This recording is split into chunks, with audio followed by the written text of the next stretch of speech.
দুঃখের বিষয় এটাই যে বিসিবি থেকে আমরা এখন পর্যন্ত কোনো ধরনের সমাধান পাইনি।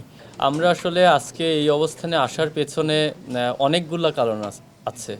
আপনাদের হয়তোবা দেখে মনে হতে পারে যে একটা ইস্যু নিয়ে আমরা কথা বলছি, বাট আমরা দিনের পর দিন, মাসের পর মাস আমরা বিসিবির সঙ্গে অনেক বিষয় নিয়ে প্রতিনিয়ত ক্লোজ ডোরে, ওপেন ডোরে সবভাবে চেষ্টা করেছি বিভিন্ন জিনিস নিয়ে সমাধান করার। কিন্তু দুঃখের বিষয় এটাই যে বিসিবি থেকে আমরা এখন পর্যন্ত কোনো ধরনের সমাধান পাইনি। আমরা এর আগেও ঢাকা লিগের বিষয় নিয়ে আমরা বিভিন্নভাবে যোগাযোগ করেও তারা বিভিন্নভাবে আশ্বাস দিয়েও সেটা ফেল করেছেন। তারপরে আমরা যতগুলা ইস্যু না হলে 15 থেকে 20টা ইস্যু নিয়ে আমরা বিসিবির কাছে প্রতিনিয়ত গিয়েছি, কিন্তু বিসিবি থেকে আমরা নট এ সিঙ্গেল সাবজেক্ট যেটার আমরা সমাধান পেয়েছি। তো এটা খুবই দুঃখের বিষয়। আর সব কিছুরই একটা লিমিট আছে।